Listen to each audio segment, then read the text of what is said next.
And who's this? It's Niku.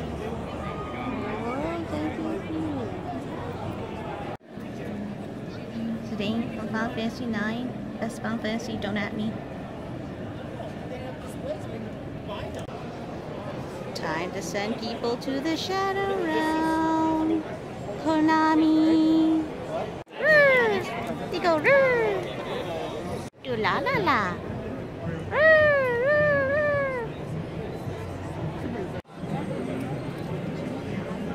You too can be a Yu-Gi-Oh card. A token. Pony! Pony, pony, pony, pony, pony, pony, pony, pony, pony, pony, pony. Oh, Kotobukiya figure. Holy crap. Pony, pony, pony, pony, pony, pony. Oh, Bishojo figure. Kotobukiya figure. Pony, pony, pony, pony, pony, pony, pony. Pony, pony, pony. Really cute figures. Pony, pony, pony, pony, pony. Shoes! Pony, pony, pony, pony, pony, pony. Pretty pony. Best pony, of course. Luna's best princess, don't at me. Best pony. Oh, pretty. Second best pony. Best pony. Twilight's okay, I guess.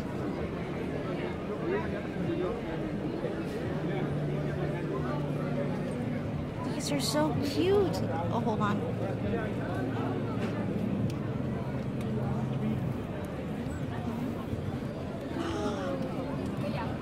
You want to see something super cute, YouTube? All these figurines. Buy toys, buy toys, buy toys. Collect all 24 of them. Oh my gosh.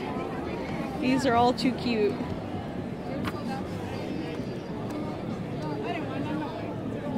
You can switch and swap them all.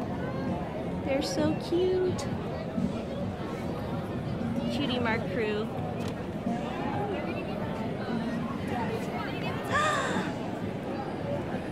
It's Songbird Serenade with Rarity.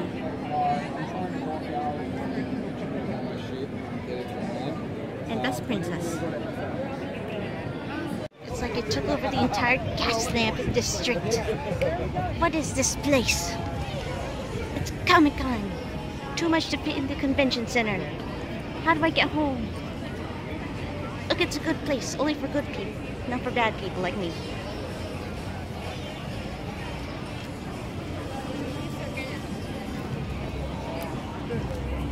See this line? It all goes to one destination, Taco Bell. It's a nice overcast day. I'm gonna see if I can get myself into the LAIKA experience. See, the whole town's in on the fun of Comic-Con. It's really cool and stuff. Yay. Your radioactive levels go back to normal. Now, if you can go to monarchsciences.com and register as a field officer, there's a very high probability that you somehow come into contact with Titan biology in the last 72 hours. Are you familiar with Titans such as Godzilla? Monarch? Yes, and other mutos. Energy levels are spiking ahead. Move out! There's a high probability they'll be converging on the city in the next 24 hours. Okay. Stay indoors if that happens. And hashtag Monarch Sciences to let people know Monarch are in the area and we're here to help.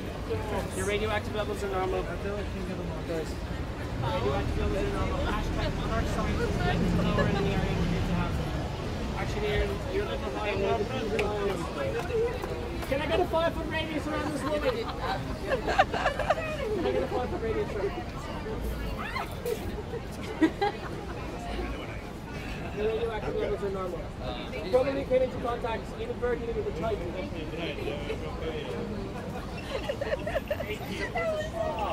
Gentlemen, please don't be alarmed, but Godzilla may be headed in this direction. No need to panic. Monarch Sciences is on the scene and currently investigating. If you see anything out of the ordinary or monster related, or take any pictures or videos of the scene today, please post the hashtag Monarch Sciences. A Monarch operative may approach you for further questions. Good afternoon, I'm Dr. Flynn. I'm with Monarch Sciences. As she said, we're in the area investigating a possible Godzilla sighting. So if you see anything unusual, as she said, use the hashtag Monarch Sciences. I also, this is highly confidential, Okay. Right? We can't put the website on it for security reasons, but it's the same as the Twitter handle, monarchsciences.com. Read the card very carefully. There's a great deal of information on our website. We'd love to add you as civilian operatives. Thank you. There you go. Thank you. Stay safe, stay vigilant. Have a good day. Thank you. You're welcome. Okay, YouTube, let's go look at these.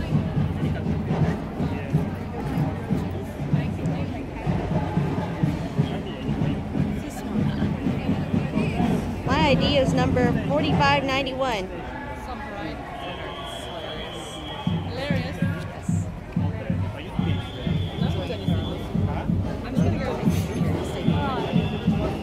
Oh my god, is this sci-fi again?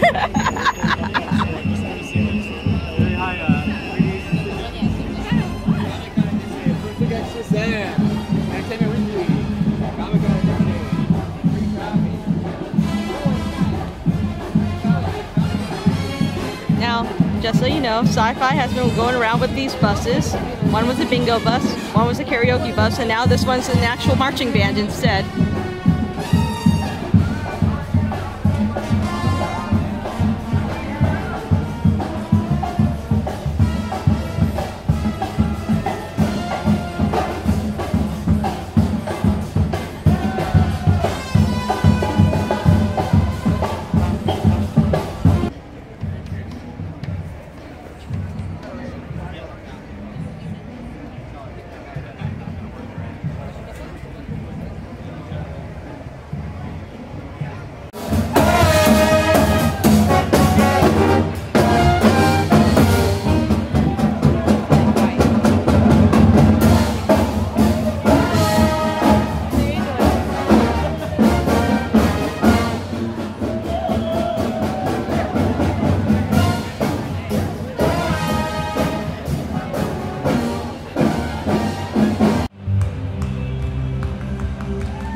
Wow, we are puppet fabricators. Yes. Cool. Wow, it's been a long day. Sorry, we've been here all week.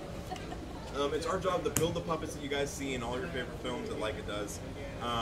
What we do takes years, and we don't have years. We've only got a few minutes, so I'm going to try and blow through how we build puppets pretty quickly. Cameron's got some really cool stuff to tell you about them. And if you guys have any questions, just be sure to let us know, okay? All right, so. All right, cool. So, you guys ready for this? Yeah. Let's do it. Inside of every puppet is an armature. Moving his curls around. When you come around the backside, you'll see examples of wired hair and stuff in little packages on the other side of the booth there. This is an example of Norman's hair being made. He's got over 256 sprigs of hand-dyed goat hair. No goats were harmed in the making. But we have 28 Normans, so each wig, each costume, each everything has to look exactly the same. You see one Norman on camera, but there's actually 28 plus on different stages, being touched by basically hundreds of people. But you have to believe that you're seeing one Norman throughout the film. So that's why our jobs are really kind of painstaking and highly, highly detailed. But once we get the hair and the costume done and everything put back together, it goes to our magicians in the paint department. They do an amazing job, which Austin is going to demonstrate. Yeah, I can talk about that. Good. My name is Brad Schiff. I'm the animation supervisor at LAIKA.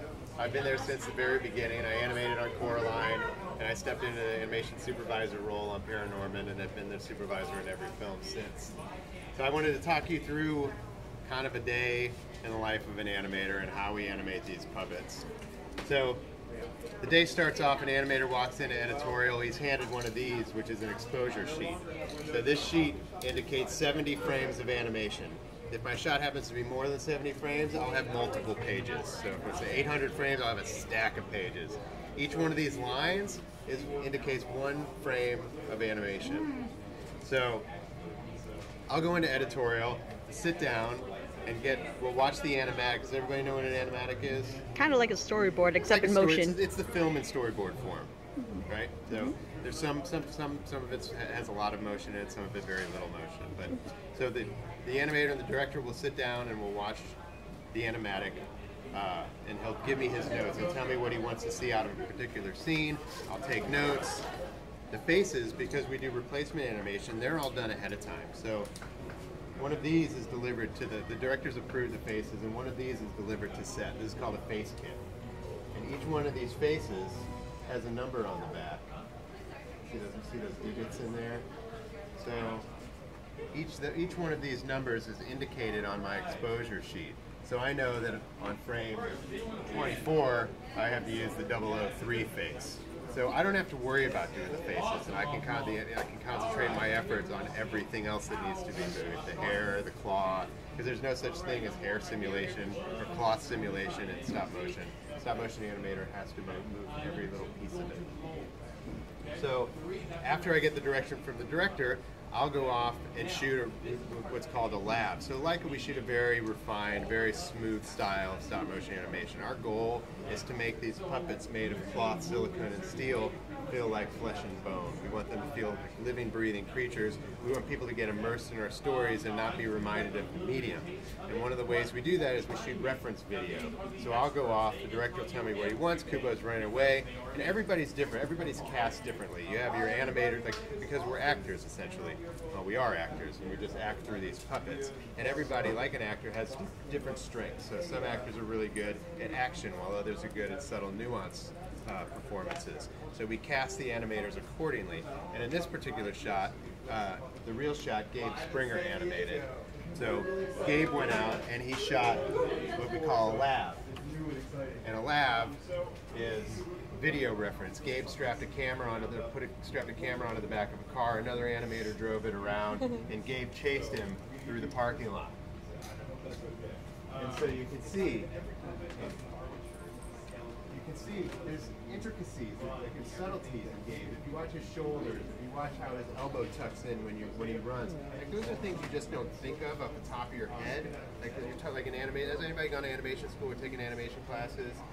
So if you read Richard Williams' book or whatever, they tell you just the fundamentals of it, but they don't talk about the intricacies of the movement, right? Yeah. And with somebody like this, somebody who's scared, there's so much nuance to it. No pump of his arms is the same. They're all different, and that's what helps it feel so natural. And so we use that reference to help them feel more alive. The reference of it and the timing of his shirt moving helps inform how we want to move the kimono. The time how his hair moves, even though it's different, helps with the timing of his hair. So if I want to change his face, the thing with Kubo is that his design, because of his eye patch that he's ashamed with, he has a hair in front of his face. And we have to change these things 24 times a second. So they had to come up with a creative way of how we were going to get the hair out of the way. So Nick and Austin and Tamara, they figured out a way to design the bangs to come off. And these bangs are awesome. So what they are is they're pieces of wire strapped in here.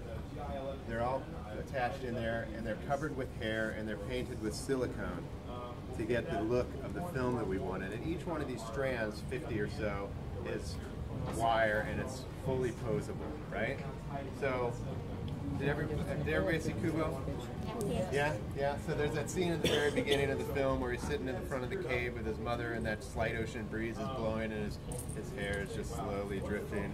Well, poor Jason Stallman had to sit there with his tweezers and move every piece of hair to get that, frame after frame, to get that sense of motion. And it's amazing. Like, it holds up so well big on the screen. It's amazing. That thing is this big. It's not patient, it's focus. There's nothing patient about me, but I have the ability to focus intently. And that's the same thing with a lot of the guys. Come on in, guys. There he is. Aww. Sorry. Okay, ready? 1, 2, and 3. That you normally wouldn't notice in the film, right, guys? Yeah. I love it. Wasn't it just in the and then we all. Yeah, that's pretty much. They make those out of like moldable plastics or whatever, and then they dip yeah, it into and so I imagine it's all different sorts. So they use resin, clay. You've been blocking the way. They use resin powder. Coraline. I imagine they use everything.